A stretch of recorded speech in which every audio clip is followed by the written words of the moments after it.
Olá, boa noite.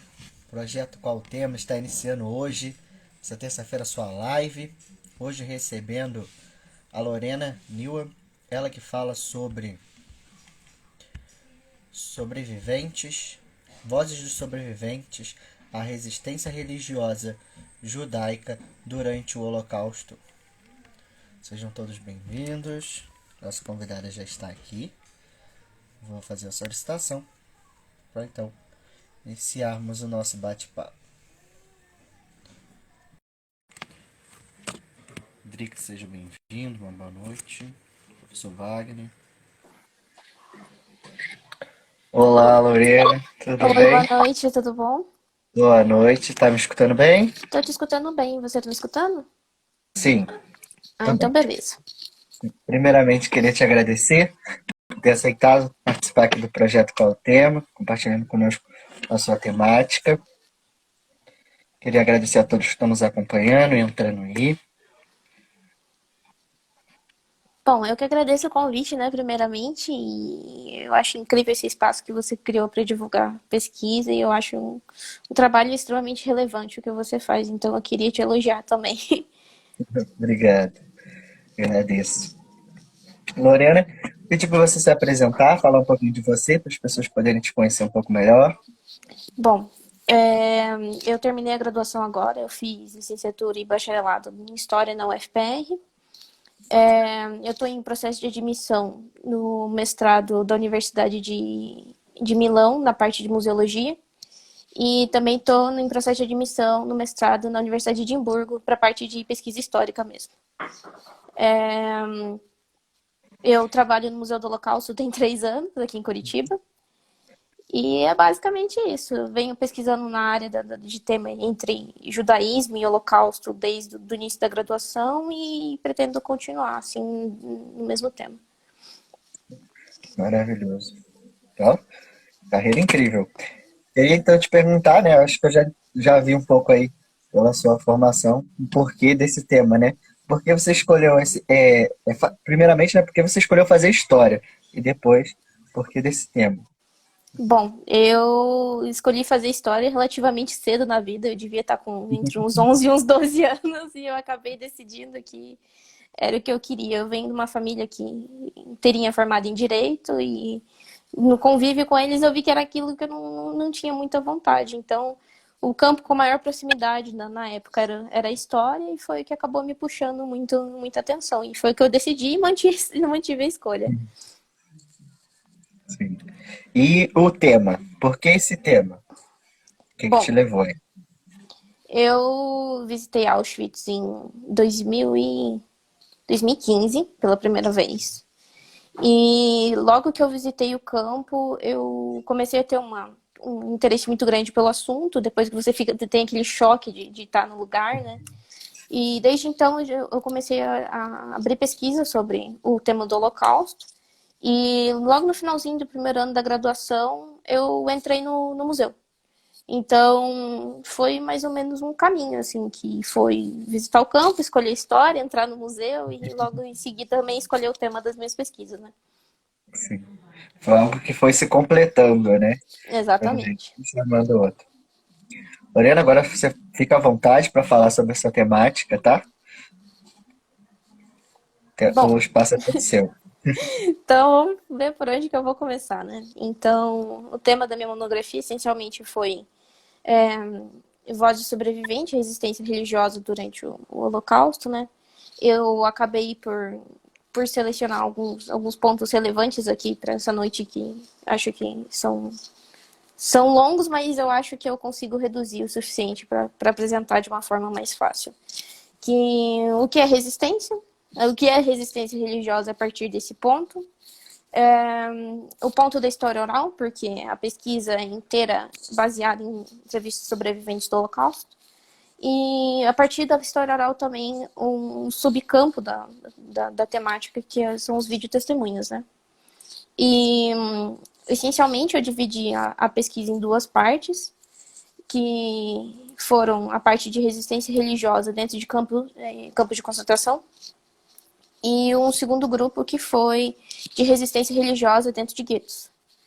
que acabaram por se mostrar bem diferentes assim ao longo da pesquisa, né? É, então, o que eu vou trazer agora sobre resistência é um tema relativamente novo dentro da história, uma parte da historiografia a partir dos anos 70, que vem com o historiador israelense do Yehuda Bauer, que começa a divulgar dentro das suas pesquisas e também dos seus livros uma ressignificação da resistência, que acaba por se tornar como qualquer ação de individual ou de grupo, que é tomada conscientemente em oposição às leis ou às ações dirigida contra os judeus durante a Segunda Guerra Mundial, né? Não só dirigida pelos alemães, mas também pelos colaboradores durante a Segunda Guerra, né? Então a gente entende a resistência dessa nova forma, porque eu falo a partir dos anos 70, porque até esse período a gente entendia a resistência somente como luta armada. Então, toda pesquisa que você tem na área de historiografia de holocausto sobre resistência envolve parte de guerrilha, levante dentro de gueto. A gente também tem alguns movimentos, principalmente na parte ocidental da Europa, ali entre França e Suécia, movimentos que vão contra as ações dos alemães, que podem ser consideradas resistência armada também. Mas a partir desse momento, então, em 70, a gente entende que os judeus buscar como é que eu vou explicar isso assim? Os judeus terem uma forma de manutenção da sua fé e também do seu estilo de vida é tido como resistência. O ponto principal da resistência religiosa é esse. Então, você tem uma manutenção da fé no momento que você tem toda uma aversão contra esse tipo de movimento, né? Então, a partir desse recorte que eu fiz sobre resistência, depois da resistência religiosa especificamente, eu fui em um banco de dados da Shoah Foundation, que é uma fundação ex-dirigida pelo Steven Spielberg, e que foi criada logo depois do lançamento do filme da Lista de Schindler, no finalzinho dos anos 90 ali, e que acabam por começar a gravação de diversos depoimentos de sobreviventes do Holocausto. E quando ele abre essa fundação, ele acaba disponibilizando esses depoimentos para todo mundo ter acesso à pesquisa, né? Então, dentro dessa plataforma da Shoah Foundation, eu fiz 2 pesquisas rápidas até, de palavra-chave mesmo, que foi Religious Resistance, que é a parte de resistência religiosa, e depois eu fiz entre gueto e entre campos de concentração, né? Então, essa plataforma, inclusive, eu divulgo ela porque ela é uma ferramenta incrível de pesquisa. Você tem a possibilidade tanto de depoimentos em inglês, que foi o caso da minha pesquisa, mas você tem em diversas línguas, não só o inglês. A gente tem muito depoimento em polonês, a gente tem alguns em português que a gente tem disponível, de sobreviventes que acabaram vindo para o Brasil, né? A gente também tem em alemão, e se eu não me engano, a terceira língua com o maior número de depoimentos é francês. Para você ter ideia do campo que é essa plataforma, são cerca de 60 mil depoimentos que você encontra. Não todos com vídeo, claro, mas a maior parte deles, pelo menos com a descrição do que o sobrevivente passou, qual o grupo religioso pertencente do judaísmo, né? Porque a gente não tem só um tipo de judaísmo. Então, às vezes é legal da gente também diferenciar esse tipo de ação, né? Assim como os cristãos, os protestantes, os judeus também têm essa distinção entre um grupo e outro, né? E dentro dessas palavras-chave, eu acabei encontrando 4 sobreviventes principais que foram selecionados meio que aleatoriamente, assim, porque eu tive que assistir alguns depoimentos para ver se era aquilo que encaixava na pesquisa, né? E desses 4 sobreviventes, são 2 homens e 2 mulheres. Eu preferi selecionar. Então, são 8 sobreviventes no total, porque foram divididos em 2 grupos. E desses 2 grupos, eu dividi em mais 2, para ficar mais ou menos igual, né? Para eu analisar tanto a experiência de homens, porque tende a ser um pouco relativamente diferente das mulheres nesse período, né? Onde, principalmente dentro do judaísmo, onde você tem uma educação completamente diferente entre dos dois gêneros, né? Então, o que a gente encontra desses grupos do gueto, que são esses 4 primeiros sobreviventes que eu vou falar aqui. Então, a gente tem que, para começar a entender o que são os guetos, né? Eu vou trazer uma definição básica bem fácil aqui. É um espaço fechado dentro de uma cidade, como se fosse um bairro, onde os judeus eram trancafiados e que não tinham, se tinham, na verdade, era mínimo contato com a sociedade exterior, né? Então, os guetos eram utilizados como etapa fundamental do processo nazista, como a ferramenta de separação e depois de perseguição desse grupo, né? E quando eu digo desse grupo, a gente também tem que lembrar, ressaltar, que os judeus não foram os únicos a serem perseguidos pelo Estado nazista, né? A gente tem os homossexuais, a gente tem negros, a gente tem comunistas, a gente tem testemunhas de Jeová. Então, quando eu falo desse grupo, é especificamente o grupo judeu, que é o foco da pesquisa, né? Bom, especialmente assim que você começa a estudar o Holocausto e você entender também as diferenças entre judaísmo e outro, você também começa a perceber que existem diferenças entre grupos religiosos que vivem em cidades grandes e em cidades pequenas. Principalmente no leste da Europa, a gente tem o que a gente chama de shtetl, que são vilarejozinhos onde a comunidade judaica se fechava de influências exteriores, né? E a gente também tem os judeus que faziam parte da comunidade normal, de uma sociedade normal. Então a gente tem mais um grupo de separação entre os judeus que eram integralizados na sociedade comum e os judeus que não eram, né? Que são esses judeus mais fechados do leste europeu. O que eu percebi desse grupo do primeiro grupo dos guetos, foi uma relativa, por um acaso, assim, todos os 3 dos 4 sobreviventes eram crianças ou crianças ou adolescentes durante o Holocausto. Então, dos 3 desses quatro, eles têm uma visão um pouco diferenciada do que foi o movimento. As lembranças são um pouco diferentes. A gente tem, nesse estudo no campo da história oral, a gente também tem que...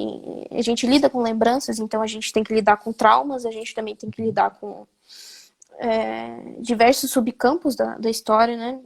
Do relato, principalmente.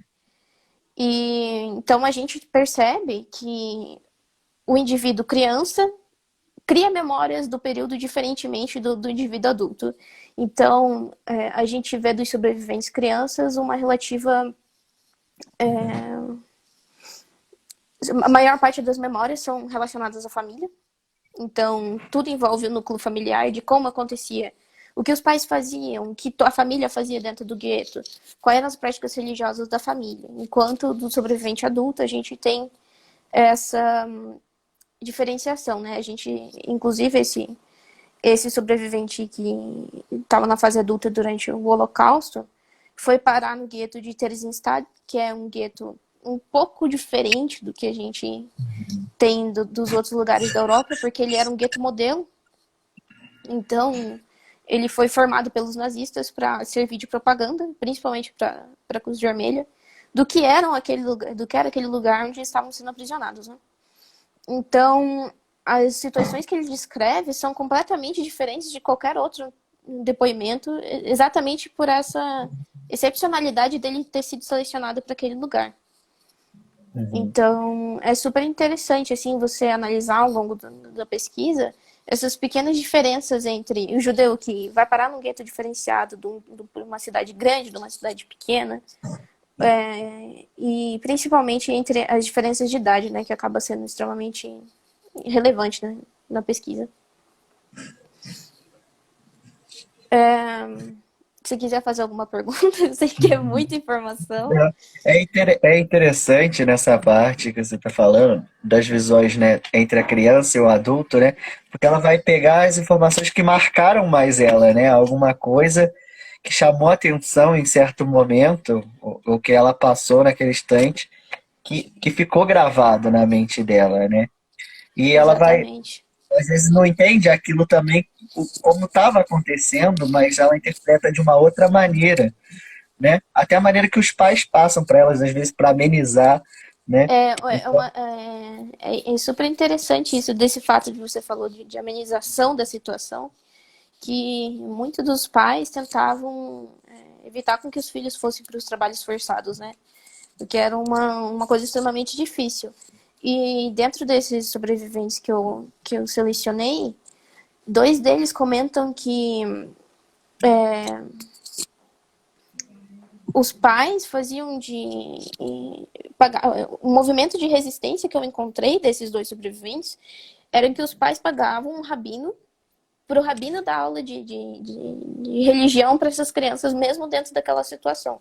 Então, essa manutenção da fé através da aula do rabino, que continua mesmo, que os pais abriam mão da própria alimentação, para às vezes para fazer o pagamento para aquela pessoa que estava ali se disponibilizando para ser tutor. E como a criança enxerga esse processo de abertura de mão dos pais, né? Às vezes a criança, um sobrevivente, comenta que se sentia mal do pai fazer aquilo, que pedia para que ele não fizesse, mesmo assim era importante para a família, para a manutenção da comunidade em si, né? sim. Bom, o sobrevivente que eu comentei que foi pro campo de Teresina, como ele já era adulto, a experiência que ele traz é completamente diferente. Ele conta da cerimônia de casamento dele, que aconteceu dentro do gueto. E essa cerimônia de casamento foi bem diferente, assim, porque primeiro não era permitido cerimônia religiosa dentro desses locais, né? Então a gente já entende o movimento de resistência aí, de algo que é proibido está sendo feito. E nas excepcionalidades desse casamento em específico,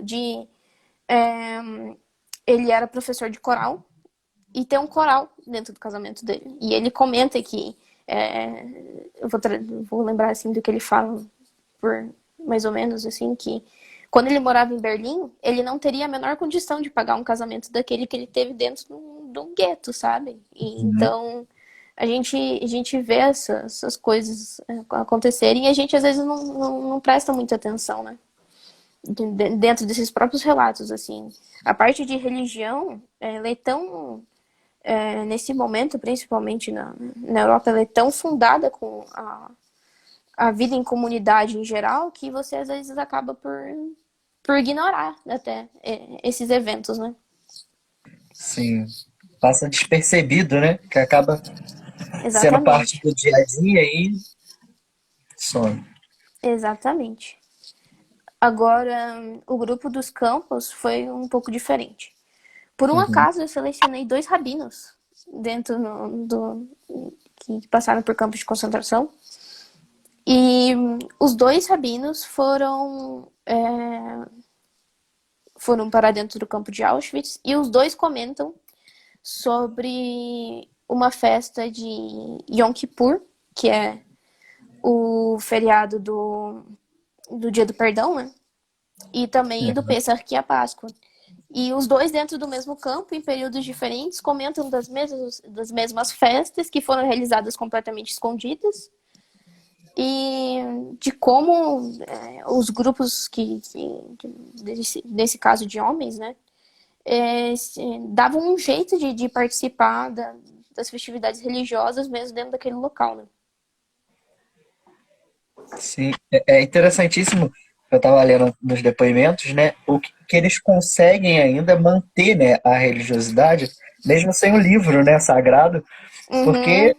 eles tentam de qualquer jeito comunicar aquilo oralmente. Às vezes, eu achei interessante que um desses rabinos, se eu não me engano, eles relatam que alguém conseguiu acender uma vela por Isso, alguns exatamente. instantes. E aquilo ali foi o auge, né? conseguiu acender uma vela que ficou acesa por alguns instantes e aquilo já resgatou a memória deles. É algo lindíssimo ver um negócio desse.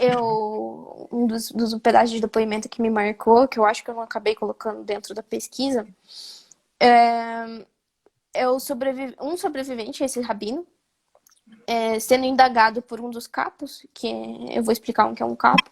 Ele é um guarda de campo que é formado por essencialmente prisioneiros do mesmo campo. Então, é um prisioneiro que é selecionado para ficar de olho nos outros prisioneiros. E esse capo era um judeu comunista que estava preso em Auschwitz desde do iniciozinho de 40. E ele pergunta para o Rabino, Rabino, mas como é que você acredita em Deus ainda mesmo nessa situação? E o Rabino começa a ter uma discussão incrível com ele, assim, e o Rabino estava fazendo...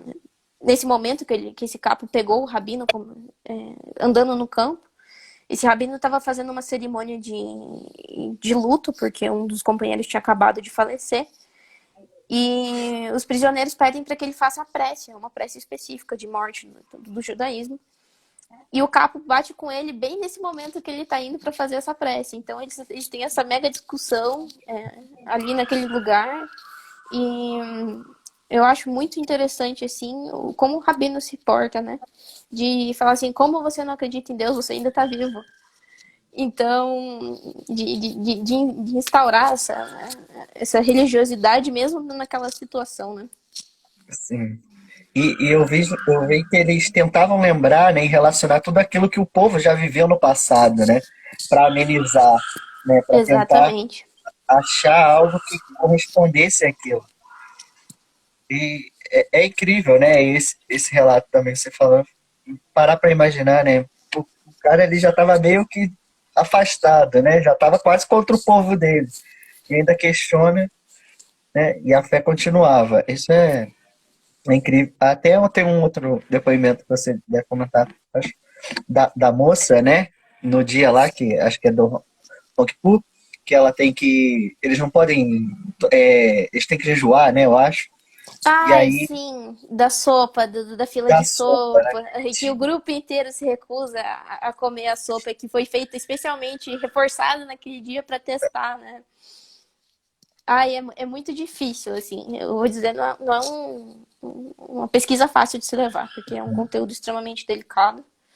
São assuntos extremamente delicados que você lida ali. E é pesado, né? Você vê esse relato do dia a dia, mas é muito interessante ver esse processo de manutenção da fé, né? Uhum, E eu falo, essa nova historiografia que traz a resistência, que amplia esse âmbito da resistência, é incrível para esse movimento de estudo de religião, né? Porque era algo que era completamente descartado até então.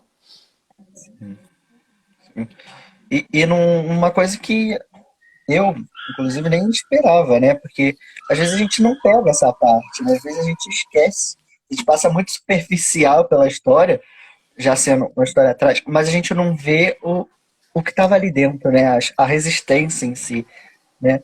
O que eles faziam para tentar se manter ali vivos, firmes, né? E constantes também na sua fé. Esses poucos relatos que já mostrou aqui, eu imagino os que você leu, né? Se já apresentam coisas que tu fica assim, caramba, como, né? E como você disse, eles eram crianças, então muitos relatos ali, acho que até no finalzinho tem um que fala, né? Acho que o pai perguntou onde estavam os anjos, né, naquele momento, e depois Isso, ele as próprias crianças. Falei, caramba, né? É a força que eles tentavam buscar de dentro, né? o interessante desse conjunto de testemunhos que eu acabei selecionando, e na verdade o mais difícil deles é porque eu não conduzi a entrevista. Um dos papéis muito relevantes dentro da história oral é o papel do entrevistador, né? Então, de eu não poder formular minhas próprias perguntas e ter de lidar com um material já pronto e completamente imutável, inclusive todos os sobreviventes que eu selecionei já falecidos, sem a menor possibilidade de eu, às vezes, expandir o que eu estava assistindo ali, é muito complicado. Porque Claro que se eu tivesse realizado a entrevista, o foco seria completamente na parte de religião, né? Uhum. Mas como a Shoah Foundation tem um formulário básico de perguntas, ele é muito diferente entre uma entrevista e a outra. Às vezes o entrevistador não tinha interesse de interromper o que o sobrevivente estava falando ali e acabava completamente esquecendo desse lado. Então, às vezes, é extremamente frustrante também, porque às vezes é um negócio que você quer descobrir mais, você quer entender um pouco mais do processo, você quer ter um pouco mais de ideia do que é esse processo histórico de estar dentro de uma situação dessa e você não tem, né, como fazer isso. E também vendo por outro lado, é algo que está intrínseco neles, né? Porque eles comentam com naturalidade, né? Certo? Faz parte da vida deles, do cotidiano, né? Tem um outro quesito ali que eles falam que eles lembraram da festa, né? Alguém, alguma coisa conseguiu marcar e era o dia da festa. Então Uhum. aquilo já despertou um interesse neles, né? Porque por mais que eles falam que não conseguiam praticar, não conseguiam fazer os rituais, porque faltavam os utensílios, eles conseguiam ainda tá ali, né? Em comunidade, lembrando daquelas festas, né? Acho que tem um outro relato aqui que eu achei legal também. Agora eu não me lembro quem foi, mas ele ou ela fala que o pai guardava, né, um pouco do pão para o sabá, né, para ter o que festejar na festa, né. E, cara, Das cerimônias de final de semana, né? Se não me engano, é o mesmo depoimento desse dos anjos. uhum, Que o pai. Eu vou falar um pouco mais sobre esse depoimento, que me chocou muito, assim. Eles estavam no campo de Bergen-Belsen, que por um acaso é o campo onde Anne Frank acabou por falecer no final da guerra. E dentro desse campo tinha muita criança, porque era um campo que foi usado como retorno dos campos do mais leste da Europa e foram sendo trazidos os sobreviventes desses campos para mais perto da Alemanha, né? Perto do uhum, final da guerra, para que esses sobreviventes não acabassem fugindo, nem sendo libertos ou alguma coisa do gênero. E ela comenta que o pai adota todas as crianças que ele encontra no campo, ele traz para dentro do mesmo barracão e tem o costume de celebrar o Shabat com essas crianças e de instigar a parte religiosa delas regularmente, né? Então, uhum, é um processo de manutenção de fé e que esse pai, ela comenta que o pai comentava que o mais importante eram as futuras gerações. Ele sabia que ele não ia sair dali. Então, o que ele queria era conseguir transmitir o máximo que ele sabia para que a hora que aquelas crianças saíssem dali e continuassem adultos, elas continuassem dentro da fé, né? sim. Passar o legado, né, a fé para as outras gerações, né? Uhum. E ensinando eles nos pequenos detalhes, né? Nas coisas que marcam, né? Igual marcou a filha, né? Nesses pequenos gestos. Isso é incrível. E esse conjunto de sobreviventes que eu acabei selecionando são depoimentos razoavelmente longos. A maior parte deles tem entre 4 horas e meia e 5 horas de depoimento. Então, você tem na média aí 30 horas de depoimento se você for somar tudo para você assistir tudo. Então, tem coisas que, é claro, que a pesquisa não cobre tudo do depoimento, porque não tem como, né? Eu teria que Uhum. ficar anos em cima do mesmo depoimento para pegar todos os elementos de resistência religiosa de um mesmo indivíduo. Mas é muito interessante de ver como até a própria pesquisa, que era algo mais amplo, eu posso repesquisar dentro dessa minha própria pesquisa, que é a parte da resistência religiosa dos judeus ortodoxos, que se mostra muito mais forte do que as dos judeus liberais do momento, né? Então, não só pelo fato de serem ortodoxos e de manterem uma fé muito mais rígida do que a dos judeus liberais, mas pelo fato deles associarem mais coisas da religião com o que acontece com eles dentro daquele período. Então, é muito interessante você perceber o quão cotidiano para algumas pessoas acaba se tornando e quão não é cotidiano para outras, né? Então, você tem relatos que a pessoa comenta, tipo, 15, 20 minutos sobre um evento que acontece ao longo de 5 anos de Holocausto, que é o período da guerra para muitos deles, né? Entre 39 e 45. Agora, tem depoimentos que você tem 3, 4 horas da pessoa falando de experiências que acontecem com ela em todos os distintos lugares, como é o caso dos dois rabinos. Então, o meu objetivo daqui para frente é especificamente separar esses depoimentos dos rabinos Uhum. e ver a experiência de futuros rabinos dentro daquele ambiente, né? Sim.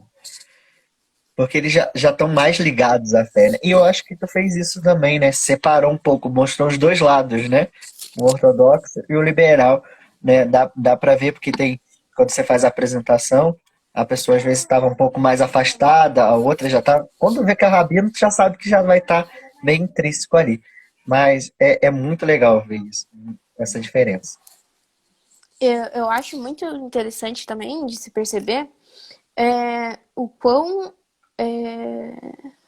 relevante a manutenção da fé dos rabinos para com outros do que com a própria manutenção da fé. Uhum. Então, de movimento de ajuda aos companheiros, né? Como se fosse aquele momento da batalha ali que tá todo mundo exaurido, que chega alguém que dá aquele discurso e levanta a moral de todo mundo, né? Esse Uhum. movimento de levantar a moral, né? De manutenção do povo, né? Não só da religião. Sim. Não deixar que o povo desanime, né? Porque no momento aquilo vai passar, né? Dá essa palavra de ânimo, né?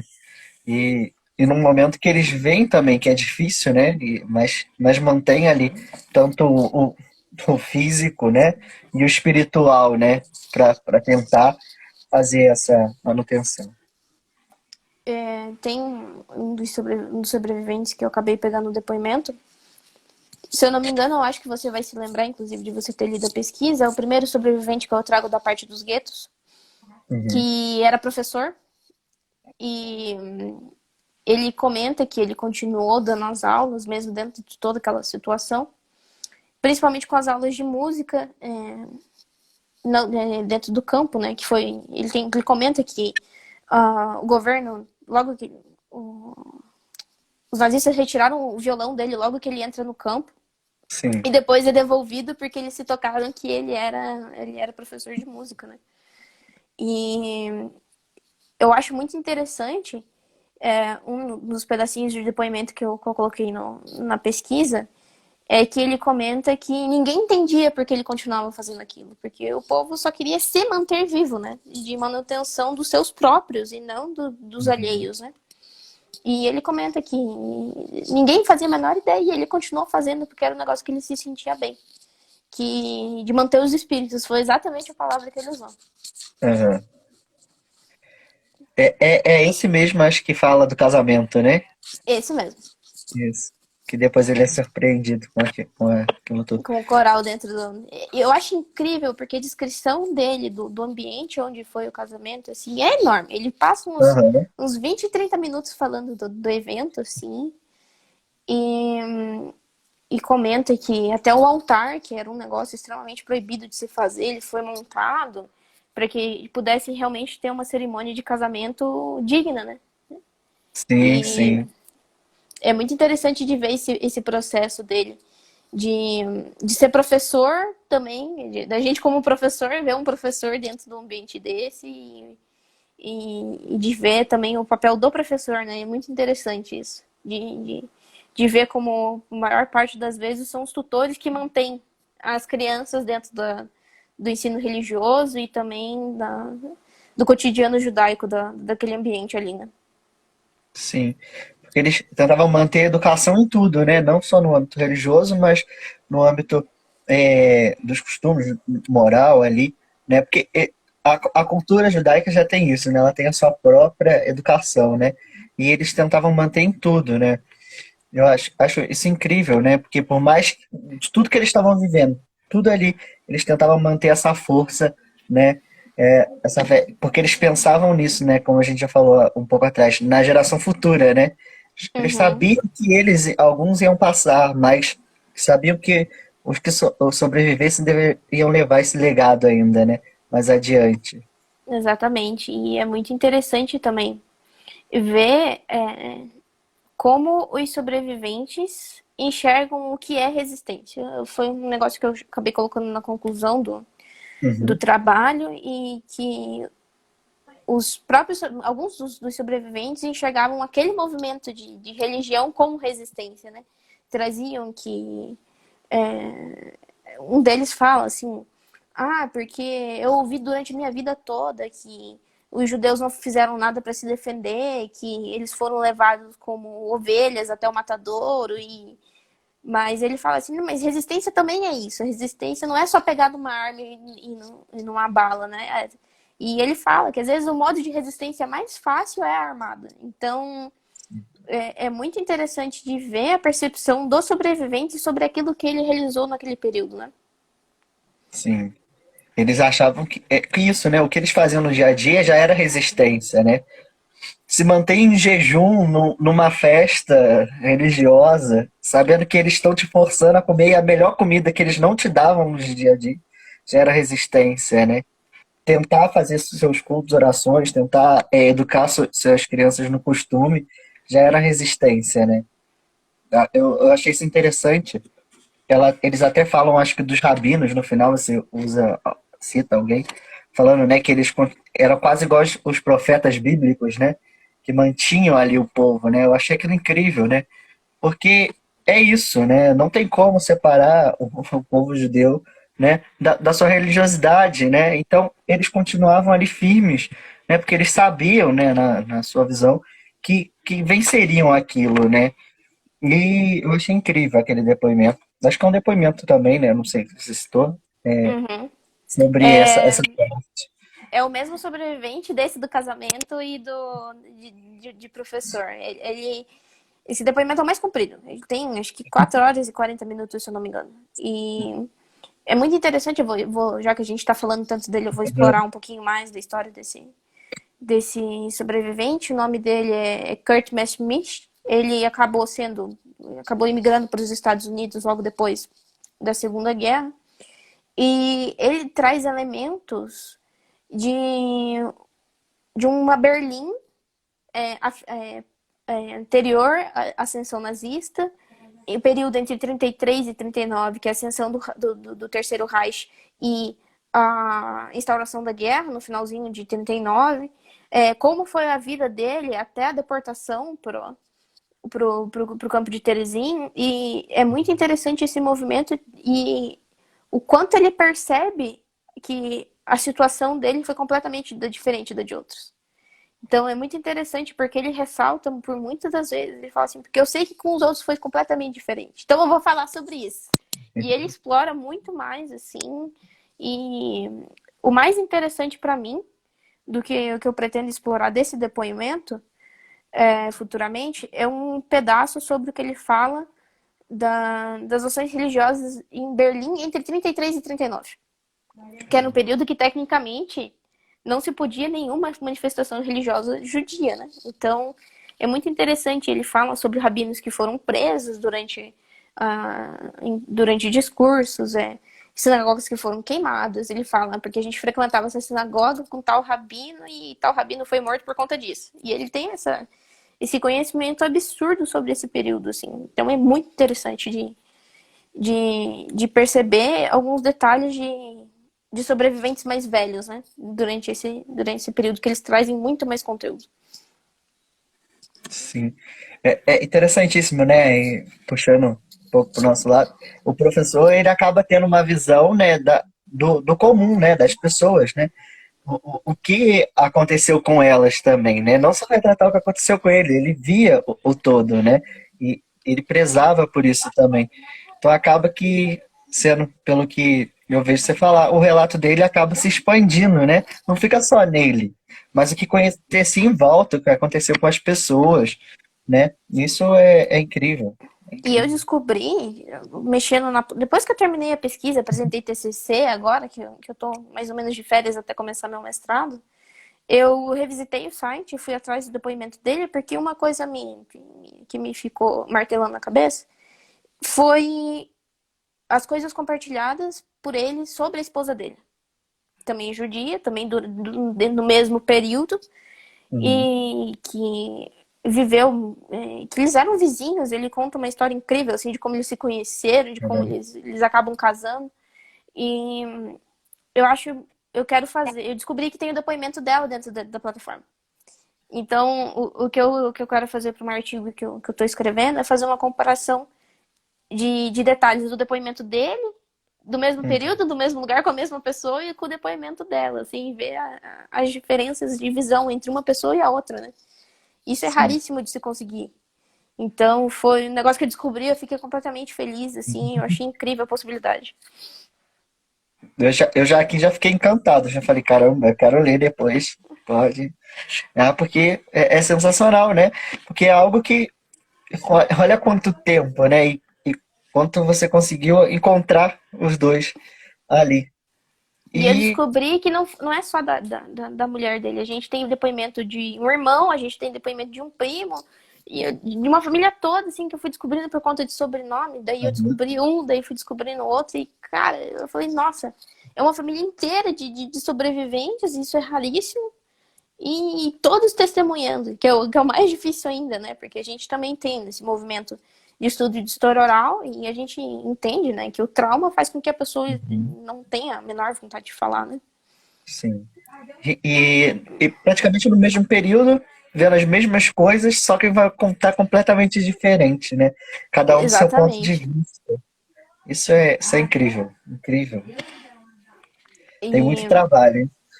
não, é assim, eu escutei, vou falar agora porque a gente tá aqui. Mas eu escutei de muito professor ao longo da faculdade que eu não deveria mais estudar o Holocausto, porque tem muita gente estudando, que é um assunto esgotado e que não se tem mais Nossa, inovação dentro do campo.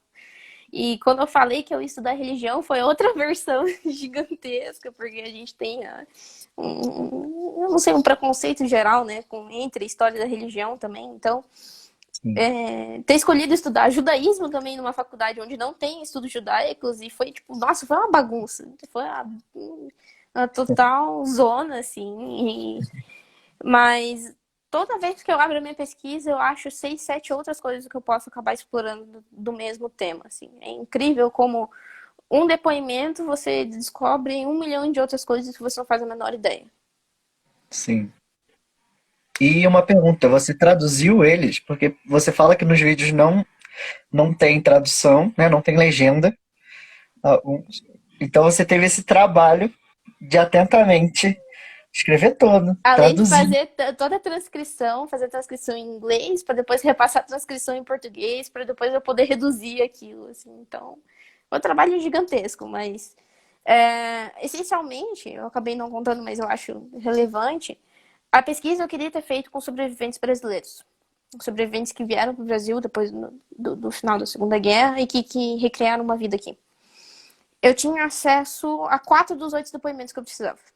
Por conta do museu, às vezes a família doou o depoimento para o museu e eu tinha acesso por conta do museu e não por conta da plataforma. Uhum.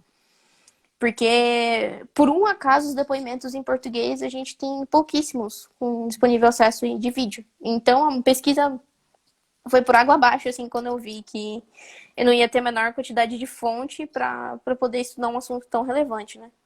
Aí eu falei, não, vamos para a língua que eu tenho maior facilidade depois do português, vamos para inglês, né? Vamos ver o que eu consigo extrair disso. E a dificuldade, principalmente, dos testemunhos não é a transcrição em si. A transcrição é um processo chato que você demora, na verdade, a pegar, mas depois que você pega, você domina, assim. É mais mecânico do que intelectual, né? A transcrição. Uhum. Mas o interessante de você pegar um depoimento numa língua que já não é a sua, de uma língua que também não é a do sobrevivente, então você tem que ter. Vamos saber um pouquinho do hebraico, um pouquinho do polonês, um pouquinho do alemão, às vezes, para conseguir entender tudo aquilo. que às vezes a pessoa não consegue se expressar em inglês, ela olha pro entrevistador e fala em alemão. E você fala, pô, como é que eu vou fazer? Não tem transcrição, não tem legenda, se vira. E foi basicamente isso. Foi o mais difícil de trabalhar com a pesquisa em inglês foi essas intervenções em outras línguas além do inglês. Que eu Aham. tive que me virar ao longo da pesquisa. Sim. Ainda mais eles, né, que é criado uma coisa, então às vezes não perde o costume e aquela palavra às vezes não consegue traduzir. E que trabalho incrível, né? Porque você sentou ali durante horas, porque olha o primeiro vídeo, você apresenta 4 horas de pauta de vídeo. Imagina. Você já escutar aquilo, depois eu fico imaginando o trabalho que te deu fazer isso. E no meio do nada ele solta uma palavra alemã e tu tem que caçar essa palavra. O problema às vezes não é nem alemão. Alemão, às vezes a gente mete um Google Tradutor ali E vai, né? e vai. Agora o problema é quando é o Yiddish, que você não tem nem a opção de jogar no Google Tradutor. E que o Yiddish, para quem está assistindo e não conhece, o Yiddish é o hebraico e a fusão do hebraico com o alemão. Então, são palavras do alemão escrito em hebraico, hebraico escrito em alemão. É uma zona, assim. Uma língua E própria. é uma língua própria. Então, além do conhecimento que você tem que ter, às vezes, do alemão. Eu tive que aprender alemão ao longo dos últimos anos para conseguir lidar com o que eu trabalho. O hebraico também foi meio que fundamental. Então, mas daí apareceu para falar, pô, já tô na terceira língua e ainda aparece outra para traduzir, é o mais difícil, assim. Já é difícil, né? Normal, a fusão das fusões já complica. Mas conseguiu. Não, não, foi. Eu vou falar, eu não tô nada feliz com essa pesquisa, na verdade. A gente, quando olha o próprio trabalho, a gente nunca tá satisfeito. Mas foi algo que eu me surpreendi muito ao longo do processo, assim, foi muito gratificante trabalhar e descobrir que eu tenho com o que trabalhar, apesar da minha área ser tão específica, num grupo tão específico, né? Uhum. E olha que para muitos era um ambiente já tão explorado, né? E olha, A gente tem essa noção de que Segunda Guerra, Holocausto, é só conflito, é só levante, é só, ai, porque movimento de fuga de prisioneiro, daí a gente tem, porque 6 milhões foram mortos, tá, mas e a história desses 6 milhões? A gente tem que ir em conta, né? Então, eu acho muito importante você abrir esse espaço, eu poder divulgar esse outro meio de comunicação, nesse meio de comunicação, o quão importante foi essa plataforma, né? Da Shaw Foundation e que agora também está incluindo é, depoimentos de outros genocídios além do Holocausto. A gente tem uhum, do genocídio da Ruanda, a gente tem, que eu vi, tem, se não me engano, uns 2.000 depoimentos. Tem o genocídio armênio também, que tem bastante depoimento dentro do. Então, não é só o Holocausto que a Fundação está ajudando a espalhar depoimento, né? São diversos outros grupos que sofrem esse tipo de ação e que a Fundação também está lá gravando e disponibilizando para estudo. sim. É interessantíssimo, né? Porque às vezes a gente não sabe que tem todo esse material, né, disponível, né? E, e é bom saber, né? Porque às vezes a pesquisa é algo que você tem interesse, está tão próximo e a gente tem esse desencontro, né? Com os materiais em si. Exatamente. Eu falo que o quanto eu puder divulgar o que eu utilizei de ferramenta para fazer pesquisa, eu vou fazer, porque tem tanta coisa que pode ser estudada dentro desse assunto e que pode ser utilizada principalmente para ampliação de estudo de direitos humanos, não só a parte de genocídio, né? A parte de estudo de direitos humanos, a parte de estudo de religião. A gente também Uhum. tem uma parte de estudo linguístico fenomenal que pode ser difundida a partir disso, né? Porque a gente tem um depoimento em Yiddish, que é raríssimo, uma língua quase morta hoje em dia. Então, são diversas áreas que vão dialogar ali com a história e que vão fazer um papel fundamental na formação dos estudos de Holocausto daqui para frente, né? Que o principal foco daqui para frente é a educação das futuras gerações. Então, para que não se repita, né? A gente precisa disso. Sim. E é algo que eu achei interessantíssimo, né? que você usa lá logo no início, né? Quando você vai citar todo mundo, você usa uma sigla hebraica, né? O ZL ali a princípio, né? Que seja o bendito a sua memória, ou algo relacionado à memória, né? Prezando, né? Essa coisa que eles têm também pela memória, né?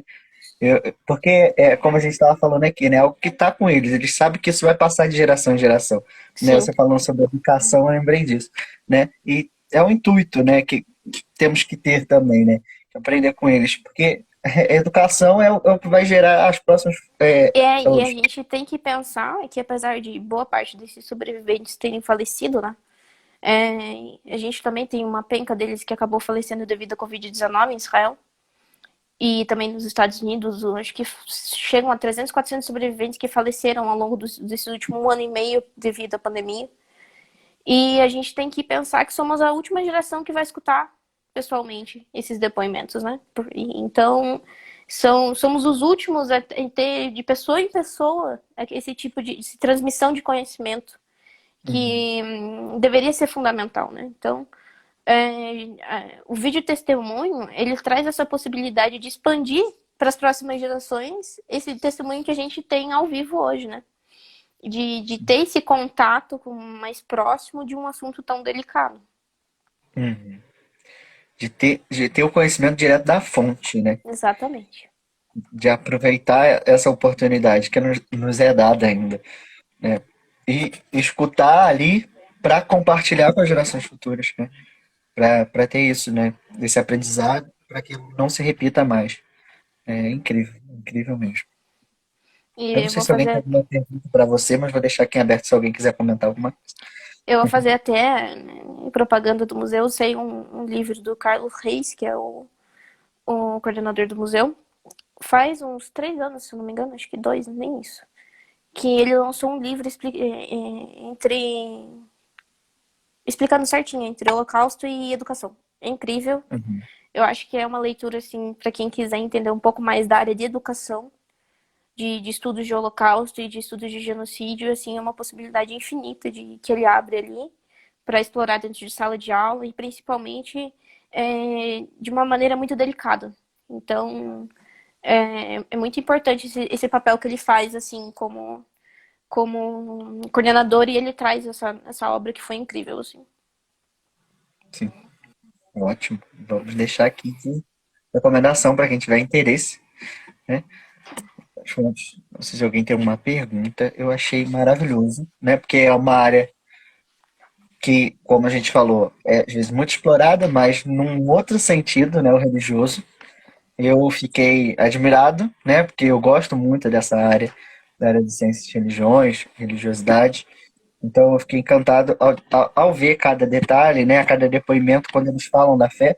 Ainda mais quando a gente vê que é um rabino, a gente vai ver que ele está mais dentro da fé, então tudo que ele vê, né, tudo que ele vai levar para um lado mais espiritual, ele vai levar para um lado mais voltado mesmo para a religiosidade, mas até as pessoas mesmo ali que estão, o povo vivendo, né, tem esse intuito, né, porque a gente conhece o povo judeu biblicamente, né? E sabe da religiosidade dele, mas que continua até hoje, né? Com essa fé. E isso é maravilhoso, porque esse pedaço da vida deles não apagou também essa religiosidade, né? E eu acho isso incrível. Esse Rabino, pra quem tem Netflix, acho que todo mundo assiste, tem aquela série do Unorthodox, que é a parte de judeus racídicos de Nova York, né? E Uhum. por um acaso ele é rabino dessa comunidade, de uma dessas comunidades racídicas de Nova York, depois de ter imigrado. E o mais legal de analisar esses depoimentos da comunidade ortodoxa é que muitos grupos religiosos mais restritos têm uma visão do que foi o Holocausto de uma maneira muito diferente, que é o que eu quero explorar daqui para frente. Que é essa visão de que eles têm de que o Holocausto foi uma punição de Deus por eles terem se aberto às outras comunidades da Europa. Por eles terem deixado perder essa conexão entre a religião, tipo, a assimilação da religião pela comunidade em si, né? Pela Uhum. sociedade em geral. Dessa perda da essência religiosa do que é ser judeu. Então, é o que eu quero estudar daqui para frente. Assim, pegar esses depoimentos e ver essa análise completamente diferente de um evento, né? Sim. Sim, é uma coisa que a gente vê de um ponto, né? Mas eles veem de outro. É isso que a gente fala aqui. É porque a gente vê como, com essa situação toda, o que que eles veem, né? Com isso tudo. O que que a religiosidade deles fazem, né? Porque é o que eles repetiam lá, ensinavam, né? Eles até se amparavam em outros textos, né? Da, da Torá. E eles ficavam, caramba, né? Isso está acontecendo com a gente também aqui. Eles assimilavam e às vezes achavam isso, né? Que seria um castigo, algo de Deus para que eles voltassem para aquelas Voltassem exatamente. E é muito práticas. interessante isso, porque a gente tem esse processo de abertura sobre ah, esses movimentos de resistência, né? De manutenção da memória também incentivado pelo governo de Israel a partir de 1970. A gente tem a criação do Yad Vashem, que é o Museu do Holocausto de Jerusalém. Então a gente tem esse incentivo do estudo da memória, mas a gente tem, infelizmente, um estudo de memória muito superficial. A gente ainda tem esse estudo de memória voltado para aqueles que tiveram algum papel relevante dentro desse período, né? Então, a gente tem participantes de líderes de comunidade, líderes de levante ou de revoltas ou de qualquer coisa, e a gente esquece de que tem um grupo amplo a ser estudado, né? Uhum. É voltado mais para essas resistências mais comuns, né? Que a gente está acostumado. E algumas outras são deixadas de lado, né? E é engraçado isso, que a análise de um povo, né? Porque eles são um povo. E é diferente, né? Vai variar de um para um. Alguns vão ter mais religiosidade, outros mais. E aquilo vai influenciar diretamente em como eles se comportam, em como eles veem as coisas, né? E a gente às vezes ficar com essa só com essa visão, né, dessa memória mais do que a gente vê superficialmente, né, na beira ali, do que quando a gente se aprofunda mesmo, né, na própria cultura da pessoa, para entender melhor aquele cenário, né? Para entender melhor como você está fazendo, né? Para quem É está incrível. assistindo, eu sei que o Yad Vashem, que é o Museu de Jerusalém, a gente tem o Museu do Holocausto de Washington, a gente tem a Casa da Anne Frank na Holanda, a gente tem o Museu de Auschwitz. Todos eles têm a possibilidade de visita online, aproveitando esse período de pandemia, que às vezes falta alguma coisa para a gente fazer no final de semana. Uhum. Todos eles têm essa possibilidade de visita. Eles têm acervo online também para pesquisa. Eles têm, muitas vezes, se alguém tiver interesse, a parte de voluntário online, a distância que você tem para poder, às vezes, chegar a um material que às vezes não está tão fácil ali. Uhum. E eu acho incrível essa abertura que a gente também tem de diálogo daqui para frente entre museus e sociedade, voltando principalmente para a educação, né? Uhum. Sim. Incrível. Vou ler aqui um elogio do. Deixa eu só voltar aqui que a minha tela travou. O Sérgio, ele falou que é excelente área, gostou muito, parabéns, te elogiando. Tivemos uma visita aqui lá do Chile, olha isso. O Osvaldo, né? Falou que muito interessante as informações e das saudações lá do Chile. Obrigado pela presença. Também a todos que estão nos acompanhando, nos acompanharam. Eu te agradeço, Mariana, por essa pesquisa incrível, né? Já vou ficar esperando as próximas partes dessa história, né? Essa continuidade, porque é visível a empolgação que você tem nesse tema, e eu acho isso maravilhoso. É uma coisa que eu tenho comentado aqui sempre, né? Que quando a gente escolhe um tema que nos dá prazer, né? É difícil, todo tema é difícil, até o que a gente gosta, mas quando a gente gosta, ele ainda tem aquela coisa de alegria, né? Nos dá prazer mesmo. Então, Com certeza, a gente passa uns perrengues, mas a gente leva o perrengue com um sorriso no rosto, né? A gente sabe que toda pesquisa tem problema e que toda pesquisa vai ter sua dificuldade ali, então eu queria abrir, inclusive, falar que o O dia que você quiser saber mais, é só. Você tem o canal de Roberto Comunicação comigo. Se quiser indicação de leitura, de filme, o que se quiser, a gente tem esse canal aberto. Eu agradeço essa parceria incrivelmente. E, cara, texto com uma leitura fácil, maravilhosa, te pega, tu flui com uma beleza. E parabéns por essas traduções, né? Porque eu tô aqui abismado porque você fez isso tudo, né? Vou ler só os comentários aqui, o Otto, parabenizando pela pesquisa, a Lorena, a Gigi Siqueira. Eu sou suspeita para falar da Lu, mas essa pesquisa é maravilhosa, concordo, incrível. E sei que é sucesso. E eu queria agradecer de novo o espaço que você me deu aqui para divulgar um pouquinho mais minha área de estudo. E agradecer de novo e falar quão importante é isso que você está fazendo. Sempre te elogiar nesse sentido, que é muito relevante isso. Sempre vou estar aqui para te apoiar no que você precisar. Muito obrigado. É bom saber. Muito obrigado mesmo. Se quiser falar um pouquinho da sua página também, que você veio por ela, né? A gente veio Essa pela página para fazer um uma merchanzinho, propaganda. né? Então, se quem não segue, segue História Tua. A gente faz divulgação de material histórico, de assuntos extremamente relevantes para a sociedade hoje. Uma leitura um pouquinho diferente, sem focar em vestibular, sem focar em estudo, para conhecimento geral mesmo. E sempre com o objetivo de divulgação de informação, né? Então, quem não segue, segue aí. E a gente também tem página no Face. E quem quiser entrar em contato também para tirar alguma dúvida, caso não queira tirar por aqui, estou sempre disponível. Isso aí, gente. Segue lá, História Tua. Também quem segue a História Tua e quer seguir o projeto, né? Fica aqui também. Sigam o projeto. Temos live todas as terças. Assim, trazendo novas pesquisas e tentando trazer a história e a pesquisa acadêmica um pouco mais próximo das pessoas, né? Dando esse espaço aqui para divulgação. Até para quem tiver interesse, né, de pesquisar também se interessar mais, né? Poder buscar um pouco mais, né? Porque eu já estou aqui em Cólicas, né? Querendo saber mais sobre esses rabinos, essa história toda, porque a pessoa que gosta dessa área acha incrível, né? Então, novamente, Lorena, foi um prazer tê-la aqui, prazer ler essa pesquisa, um sucesso no seu trabalho, né? Agora no mestrado, com também com os artigos que você vai escrever sobre. Agradeço também a todos que nos ouviram aqui, né?